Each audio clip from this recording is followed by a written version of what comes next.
आज हम दोस्तों एक ऐसे शख्स के बारे में बात करने वाले हैं जो कि एक नाम नहीं है बल्कि एक मिसाल है। मैं बात कर रहा हूँ बॉलीवुड के शहंशाह 90 से लेकर अभी तक बॉलीवुड में राज करने वाले मिस्टर अमिताभ बच्चन जी की।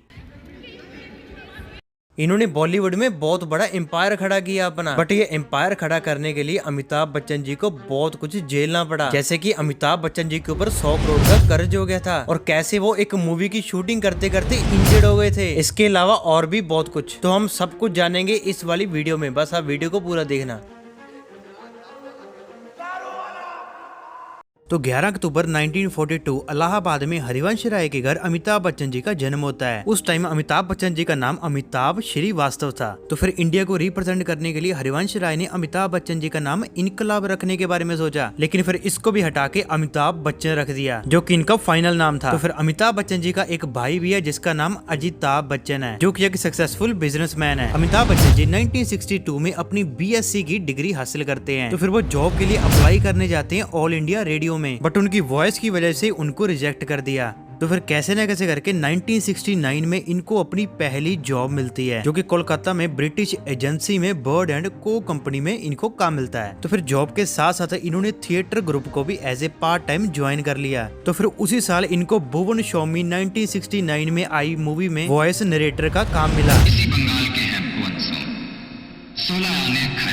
तो फिर इसी साल आई 7 हिंदुस्तानी मूवी में एज ए एक्टर ये काम करते हैं, जो कि इनकी फ्लॉप हो गई थी। तो फिर इसके बाद इनकी कई सारी मूवीज आई जो कि इतना अच्छा परफॉर्म नहीं कर पाई। अगर फिल्म में दम होता है तो फिल्में चलती हैं, अगर नहीं होता तो उनको क्या यार कितना भी सेपरेट कर दीजिए नहीं चलता।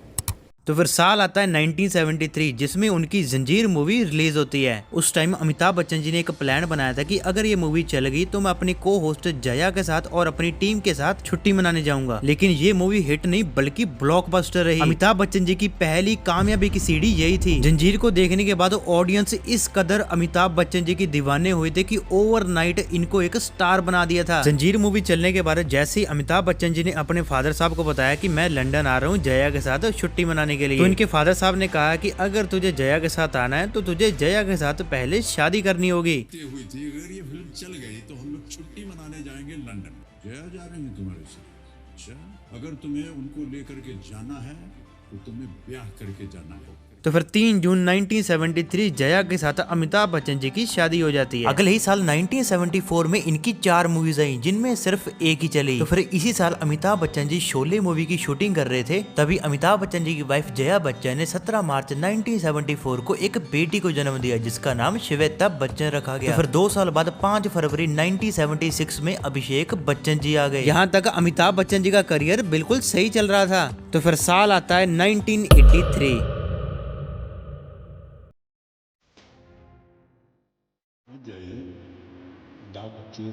ये साल अमिताभ बच्चन के लिए सबसे दर्दनाक साल था। इस साल इनकी एक मूवी आई थी जिसका नाम था कुली। कुली की शूटिंग में एक सेट में पुनीत ईसर के साथ अमिताभ बच्चन जी को फाइट करना होता है। फाइटिंग के टाइम पे पुनीत ईसर ने गलती से अमिताभ बच्चन जी को पंच लगाने के साथ साथ टेबल पे फेंकना होता है, जिसकी वजह से अमिताभ बच्चन जी के अब्डोमिनल पे टेबल का कॉर्नर लग जाता है। तो फिर इसके बाद वो बहुत ज्यादा बुरी तरीके से इंजर्ड हो गए, जिसकी वजह से उनको तुरंत उनको हॉस्पिटल ले जाया गया। इमरजेंसी सर्जरी के बाद भी इनकी कंडीशन कुछ इतनी बढ़िया नहीं थी, तो इसीलिए उनको मुंबई के ब्रिज कैंडी हॉस्पिटल में शिफ्ट किया गया। उस टाइम अमिताभ बच्चन जी की हेल्थ को लेकर पूरा देश प्रे कर रहा था, खासकर उनके फैंस जो कि हॉस्पिटल के बाहर भीड़ जमा करने लगे। कुछ महीने तक इनका हॉस्पिटल में इलाज चलता रहा। इस दर्दनाक समय से बाहर निकल के फाइनली 5 महीने के बाद वो रिकवर करते हैं। तो फिर एक बार फिर से वो कुली की शूटिंग कंटिन्यू करते हैं। इसी इंसिडेंट की वजह से कुली मूवी अपने रिलीज होने से पहले ही फेमस हो गई थी। तो जब 1983 में कुली मूवी रिलीज की जाती है, ये बहुत ही कम टाइम में एक ब्लॉकबस्टर मूवी बन गई। तो फिर इतना कुछ हो जाने के बाद अमिताभ बच्चन जी ने फिल्मों से ब्रेक लिया और फिर उसी साल 1984 में उन्होंने पॉलिटिक्स को ज्वाइन कर लिया। उस टाइम अमिताभ बच्चन जी के राजीव गांधी के साथ अच्छे रिलेशन थे, तो इसीलिए उन्होंने इलेक्शन लड़ा और जीता भी। तो फिर 3 साल बाद यानी कि 1987 में इन्होंने पॉलिटिक्स को भी छोड़ दिया। लेकिन अगर हम थोड़ा सा पीछे चले तो 1975 में देश में इमरजेंसी लगी हुई थी, जिसमें मीडिया का ये बताया जा रहा था कि अमिताभ बच्चन जी उसमें शामिल हैं, क्योंकि अमिताभ बच्चन जी और राजीव गांधी के अच्छे रिलेशन थे। तो इसलिए मीडिया को ये गलतफहमी होने की वजह से अमिताभ बच्चन जी को 15 साल के लिए बैन कर दिया था।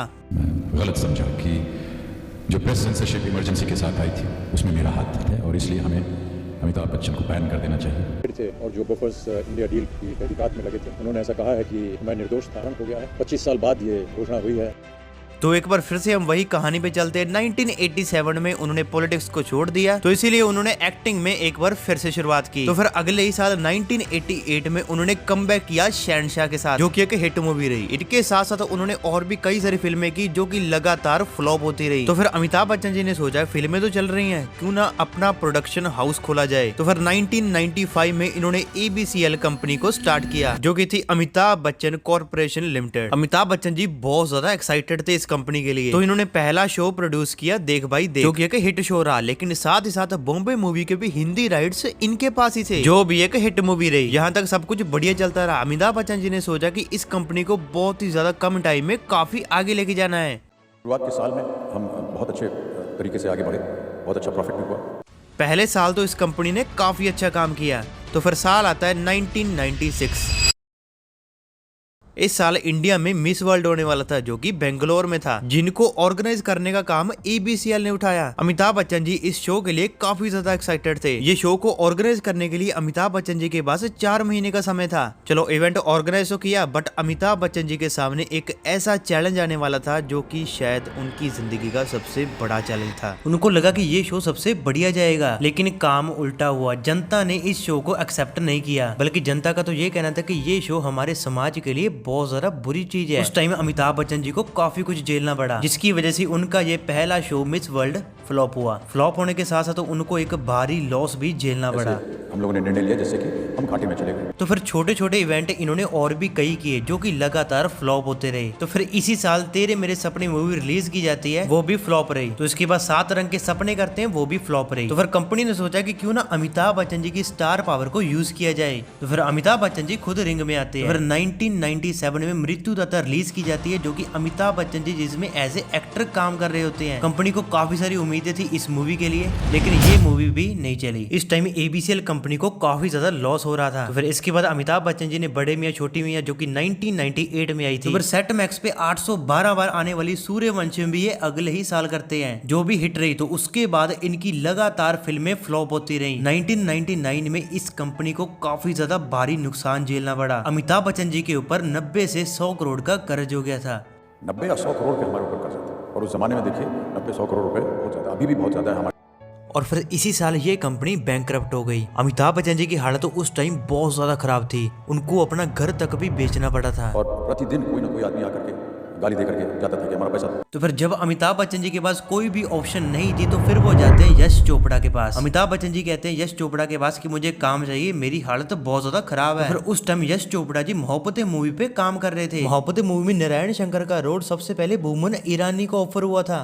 तो फिर यश चोपड़ा जी ने भूमन ईरानी को हटा के अमिताभ बच्चन जी को नारायण शंकर का रोल दे दिया। तो फिर मोहब्बतें फिल्म जब रिलीज होती है, वो एक सुपर डुपर हिट होती है। इस मूवी में अमिताभ बच्चन जी की एक्टिंग को देख के ऑडियंस एक बार फिर से अमिताभ बच्चन जी की दीवानी हो गई। अमिताभ बच्चन जी को काफी सारे ऑफर आने लगे, और फिर एक इनको शो होस्ट करने का भी ऑफर आता है, जो कि था KBC कौन बनेगा करोड़पति। ये 2000 की बात है कि स्टार प्लस ने सोचा कि क्यों ना USA वाला शो इंडिया में लाया जाए। USA में एक शो चलता था जो कि था who wants to be millionaire. Star plus ने सोचा क्यों ना इसको इंडियन वर्जन में लाया जाए। तो फिर वो ये शो होस्ट करने के लिए अमिताभ बच्चन जी के पास जाते हैं। तो फिर अमिताभ बच्चन जी ने इस शो के लिए मना कर दिया। तो फिर स्टार प्लस कैसे न कैसे करके अमिताभ बच्चन जी को USA लेके जाती है। तो फिर अमिताभ बच्चन जी शो का सेट देखते हैं, शूटिंग देखते हैं, ऑल ओवर यानी कि सब कुछ बताया जाता है इस शो के बारे में अमिताभ बच्चन जी को। फिर ये सब कुछ देख के अमिताभ बच्चन जी राजी हो जाते हैं इस शो को होस्ट करने के लिए, और यही डिसीजन उनकी कामयाबी का सिक्का था। तो फिर फाइनली 3 जुलाई 2000 को पहली बार KBC कौन बनेगा करोड़पति शो पब्लिक होता है, जिसको ऑडियंस ने बहुत ज्यादा पसंद किया। उस टाइम पब्लिक अपने सारे काम करके रात को 9 बजे टीवी के आगे बैठ जाते थे। उस टाइम पे KBC सबसे ज्यादा पॉपुलर शो बन गया था। उस टाइम अमिताभ बच्चन जी का करियर पीक पे चल रहा था। तो फिर अमिताभ बच्चन जी के ऊपर जो 90 से 100 करोड़ का कर्ज था,